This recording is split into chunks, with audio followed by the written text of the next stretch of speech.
will try first.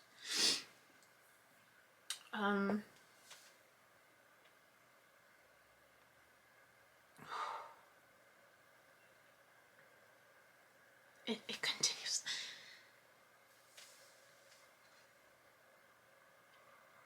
It continues to be highlighted. This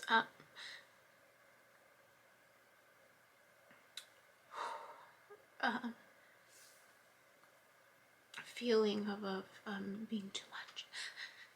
Being too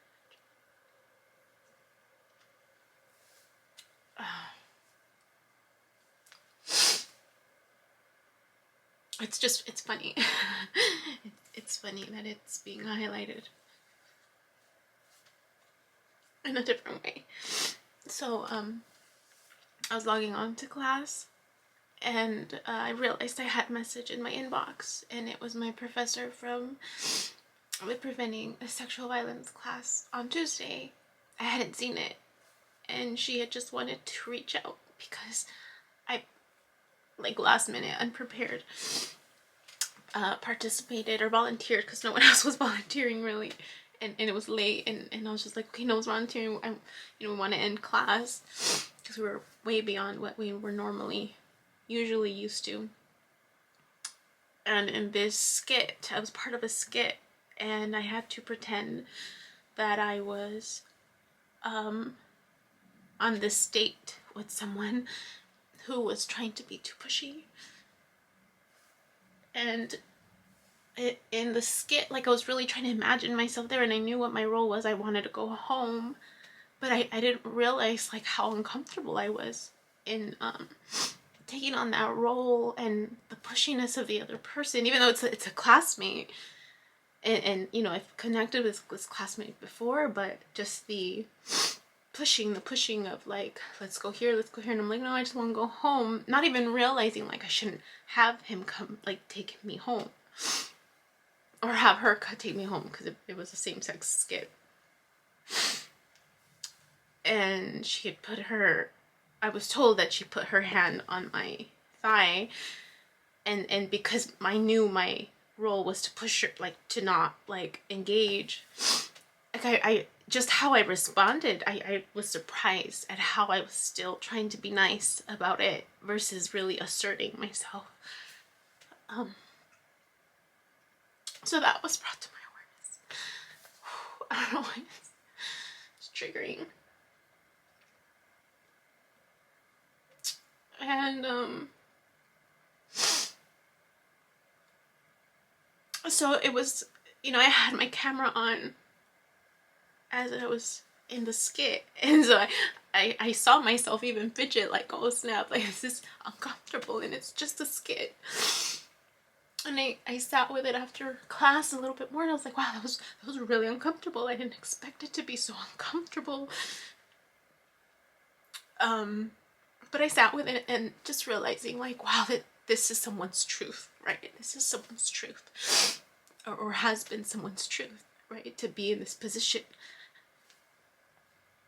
And I think that's the connection that I made, even though I personally have never been in that position before, that scenario, but I still felt it very much. So anyways, my professor reached out wanting to check in after the role play, because usually with the role play there's no touching, but I guess in this particular situation the person who was facilitating didn't know that. I mean, this is part of us learning how to facilitate when we present it, and I guess in the real presentation we actually say there's no touching, and so she mentioned there's a bit less safety built in when we're running it, or built in than we hope when we're running the role play. So if there's no touching, the discomfort was noticeable. So she wanted to just check in, and so I was grateful. I didn't realize it was 2 days ago, so I just saw it right now. And so anyways, I was grateful and mentioned that I sat with it. I didn't realize how triggering it was, but I'm grateful that she reached out. And then I had been wanting to connect with her because of her feedback on my conscious raising assignment, where I put too much information, and she was trying to provide guidance and feedback really on how I can break up my conscious raising piece into a series. And I appreciated that because it just reminded me, like, you know, I tend to dive deep. I can be overwhelming. And so I wrote that in my response to her, that I appreciate her awareness, because it can turn people off, right, when you're too much. And so I put, I do have a tendency to dive deep, and I can be overwhelming.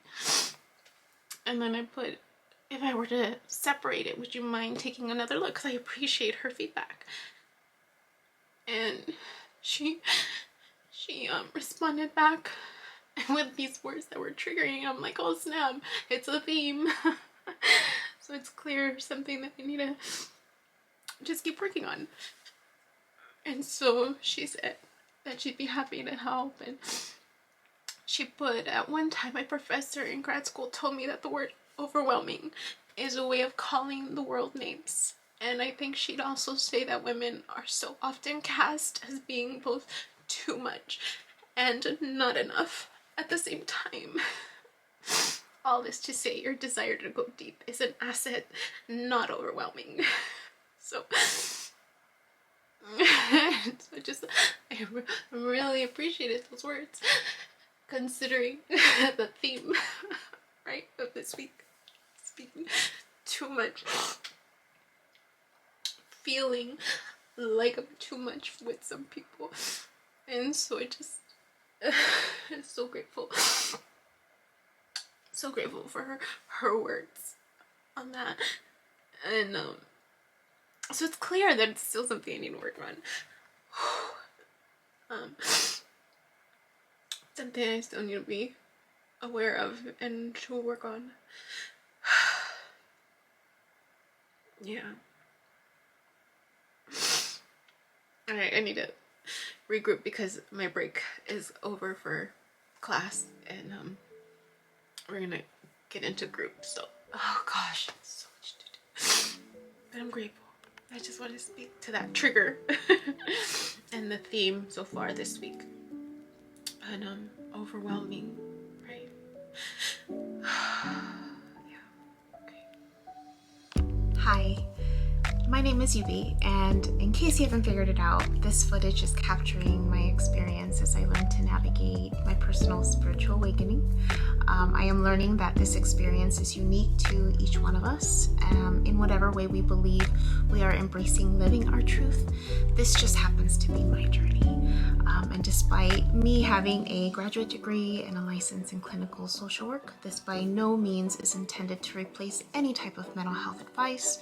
This is just me on a personal level, documenting my experience, shedding light on the truth that I am learning and discovering for myself, and really inviting you along for the ride. If by some magical chance you find this content to be helpful in any way, shape, or form, please click the like button, share the message, subscribe to my YouTube channel. I have an Instagram account, a personal one, and one specifically for this channel that you're more than welcome to check out. I'm an open book. I have also created t-shirt designs. I'm wearing my favorite one right now, which is the North Node design, but I have that and other things that you can look at inspired by this process and journey, and I have the link in the description box as well as in the about section of my YouTube channel. So you're more than welcome to check those items out. Any type of support is great. Again, if you find this content really helpful or meaningful, sometimes when we take that step and be vulnerable, with showing what's inside our hearts and what's really our truth, we realize that we're much more connected than what we thought we were. And so I hope that as I'm living this experience and that you find some type of truth for yourself, or find some type of ability to heal in some way just by relating, just by knowing that you're not alone. That really has been my goal with this process, not just being able to connect with others, but really for my own healing. It's definitely been a therapeutic experience and a very creative one for myself. So I thank you, and I wish you all the best, and we'll see what else comes next for me.